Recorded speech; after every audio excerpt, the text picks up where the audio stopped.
Hello everyone, welcome to this course. ये course है complete JavaScript course और इस कोर्स में मैं आपको सिखाऊंगा JavaScript from A to Z. मेरा नाम है नेमिश लुखी और मैं हूं आपका कोर्स इंस्ट्रक्टर। तो आज हम इस लेक्चर में बात करने वाले हैं डेटा टाइप के बारे में।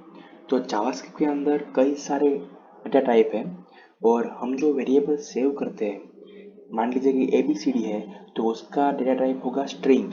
अगर 1 2 3 होगा तो उसका डेटा टाइप होगा नंबर।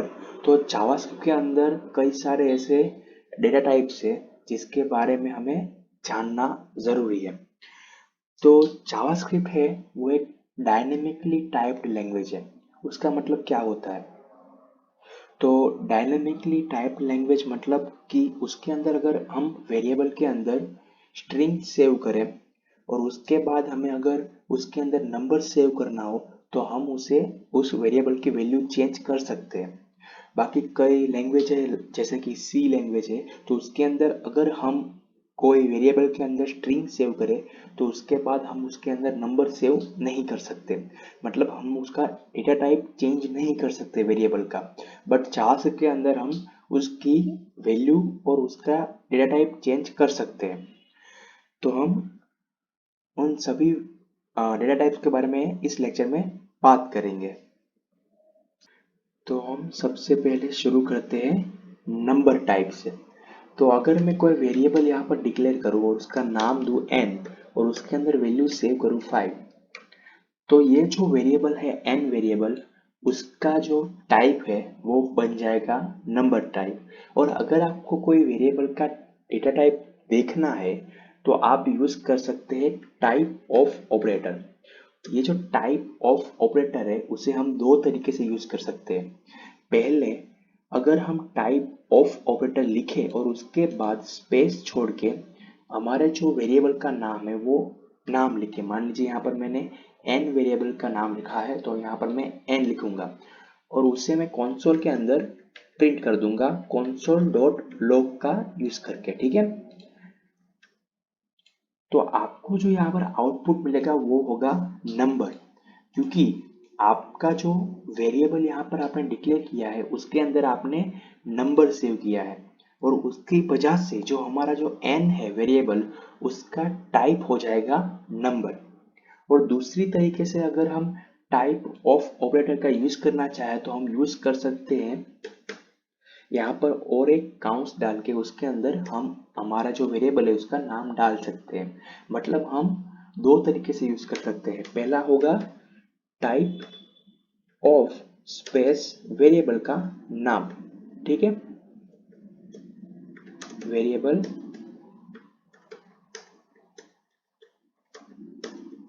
नेम, ये पहला है। और दूसरा है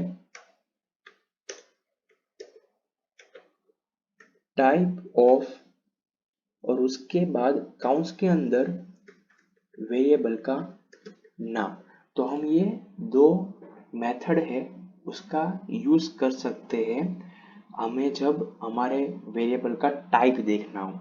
तो नंबर के अंदर सिर्फ 5 4 3 2 नहीं आते बट डेसिमल नंबर भी आते हैं। जैसे कि अगर मैं नंबर n के अंदर सेव करना चाहूँ 5.5 तो ये जो 5.5 है वो भी नंबर के अंदर ही गिना जाएगा। उसके बाद और एक नंबर के अंदर गिना जाता है वो होता है इनफाइनिटी। मान लीजिए कि मैं कंसोल के अंदर प्रिंट करता हूँ 1/0, तो आपको क्या लगता है क्या प्रिंट होगा? यहाँ पर प्रिंट होता है इनफाइनिटी। मतलब जावास्क्रिप्ट के अंदर एक इनफाइनिटी भी है जो नंबर के अंदर आता है। जो इनफाइनिटी वैल्यू है वो सबसे बड़ी, नंबर के अंदर सबसे बड़ी जो वैल्यू है वो वैल्यू है इन्फिनिटी। ठीक है, आपकी ये जो वैल्यू है वो आप उसके एन के अंदर भी सेव कर सकते हैं। अगर मैं यहाँ पर एंड प्रिंट करूंगा तो उसकी वैल्यू मुझे प्रिंट होगी इन्फिनिटी। और न्यूमेरिक जो हम वेरिएबल सेव बनाते हैं तो उसके अंदर हम एरिथमेटिक ऑपरेशन भी कर सकते हैं। जैसे कि प्लस है, माइनस है, डिवाइड है, वो सारे ऑपरेशन कर सकते हैं। मान लीजिए यहाँ पर मैंने एन लिखा है, उसकी वैल्यू 9 है और यहाँ पर मैं और एक वेरिएबल बनाता हूँ n2 और उसकी मैं वैल्यू लिखता हूँ 3। ठीक है। तो अगर मैं इन दोनों वेरिएबल के अंदर अरिथमेटिक ऑपरेशन करना चाहूँ तो मैं वो कर सकता हूँ। मान लीजिए n डिवाइडेड बाय n2 करूँगा तो मुझे यहाँ पर वैल्यू 3 मिलेगी, ठीक है, क्योंकि वो दोनों जो n और n2 है वो दोनों एक न्यूमेरिकल वैल्यू है, ठीक है।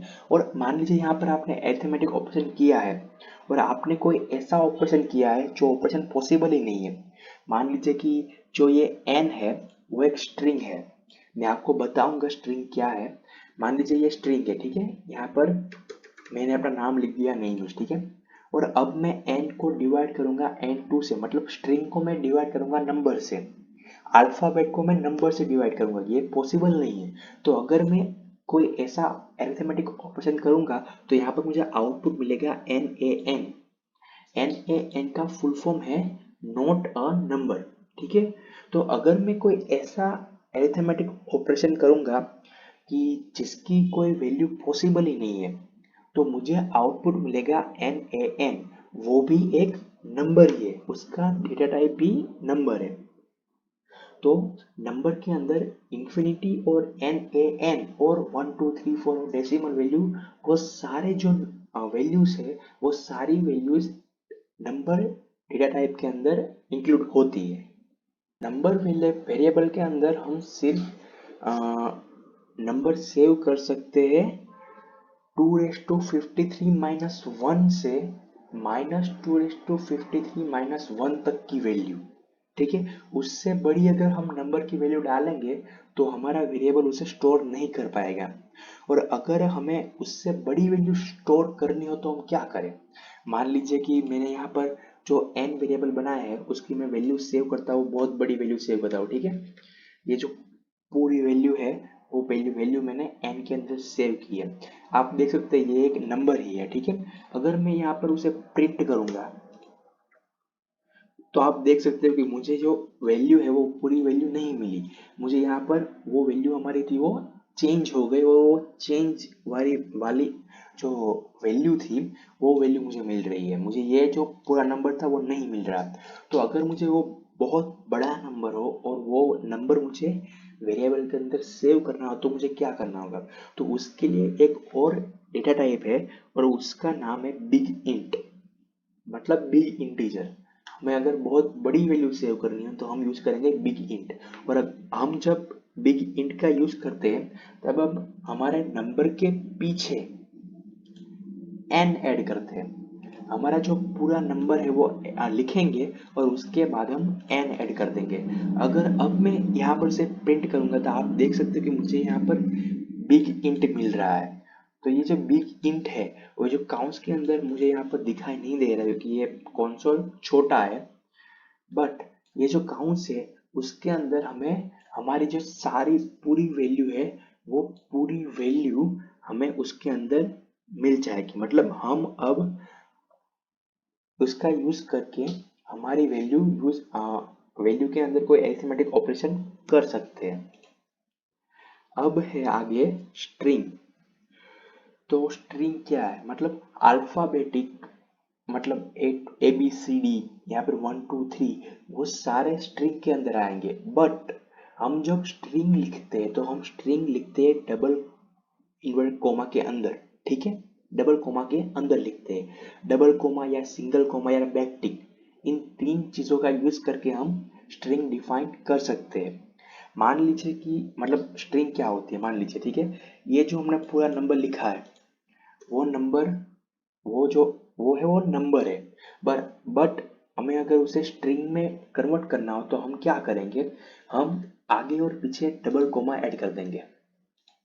अब जो हमारी n है वो n हो जाएगी स्ट्रिंग, क्योंकि हमने वो जो उसके डेटा है उस डेटा को डबल कोमा के अंदर ऐड करके लिखा है। तो अगर मैं यहाँ पर उसका टाइप लिखूंगा तो मैं यहाँ पर लिखूंगा टाइप ऑफ, ठीक है, तो उसका टाइप प्रिंट होगा स्ट्रिंग। आप देख सकते हो यहाँ पर आउटपुट के अंदर हमें स्ट्रिंग लिख रही है क्योंकि वो हमने डबल कोमा के अंदर डाल दिया, ठीक है। और नंबर, यहाँ पर मैंने नंबर को स्ट्रिंग में कन्वर्ट कर दिया है। यहाँ पर मैं एबीसीडी भी यूज कर सकता हूँ, जैसे कि हेलो टू जावा स्क्रिप्ट। अगर मुझे ये सेव करना है एन के अंदर, तो ये जो है वो स्ट्रिंग के रूप में सेव हो जाएगी एन के अंदर। ठीक है, यहाँ पर फिर से हमें स्ट्रिंग दिखाई देगी।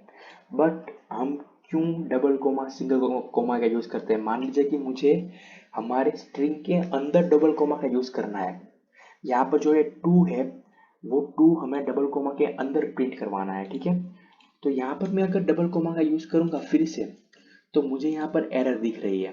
ठीक है, यहाँ पर मिसिंग सेमीकोलन, ये जो एरर है वो क्यों आ रही है? क्योंकि यहाँ पर जावास्क्रिप्ट ये जो पहला पार्ट है उसे एक स्ट्रिंग समझ रहा है, और ये दूसरा पार्ट है उसे दूसरी स्ट्रिंग समझ रहा है, और बीच में हमने जो ये टू ऐड किया है वो उसे एरर समझ रहा है। ठीक है, इसलिए जावास्क्रिप्ट के अंदर हमारे पास कई सारी चॉइस है। मतलब अगर हमें यहाँ पर डबल कोमा का यूज करना है तो हम यहाँ पर सिंगल कर देंगे, यहाँ पर जो बाहर के जो कोमा है उसे हम सिंगल में कन्वर्ट कर देंगे।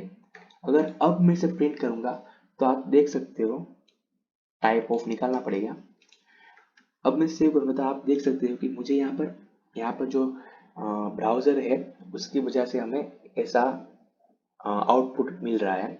बट ये जो slash at the rate QUOT है वो डबल कोट्स है। ठीक है, क्योंकि HTML के अंदर हम जब आउटपुट डबल कोट्स लिखना चाहेंगे तब हमें एट द रेट QUOT मिलेगा, इसलिए यहाँ पर हमें आउटपुट के अंदर ये दिखाई दे रहा है। ठीक है, इसलिए हम सिंगल टिक डबल टिक दोनों का यूज कर सकते हैं। और एक मेथड है जिससे हम स्ट्रिंग डिफाइन कर सकते हैं, और वो है बैकटिक्स। ये जो नंबर कीबोर्ड के अंदर नंबर 1 से पहले जो टिक आता है, क्रॉस टिक, वो उसे कहते हैं बैक टिक। तो यहाँ पर मैं बैक टिक का यूज करके भी हमारा जो स्ट्रिंग है वो डिफाइन कर सकता हूँ। बट हम बैक टिक का यूज क्यों करते हैं, उसकी कोई वजह तो होनी चाहिए ना। ठीक है, तो वो वजह ये है कि मान लीजिए यहाँ पर मैंने मेरा नाम लिखा है और मैंने उसे एक वेरिएबल के अंदर सेव किया है। ठीक है, और ये वेरिएबल है नेम। अब उस वेरिएबल को मुझे इस स्ट्रिंग के अंदर डालना है।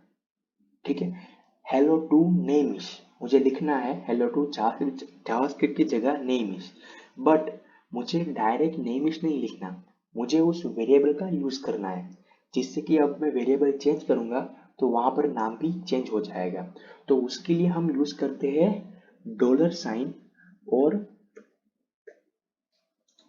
इस ब्रैकेट के अंदर हम हमारा वेरिएबल का नाम लिखेंगे।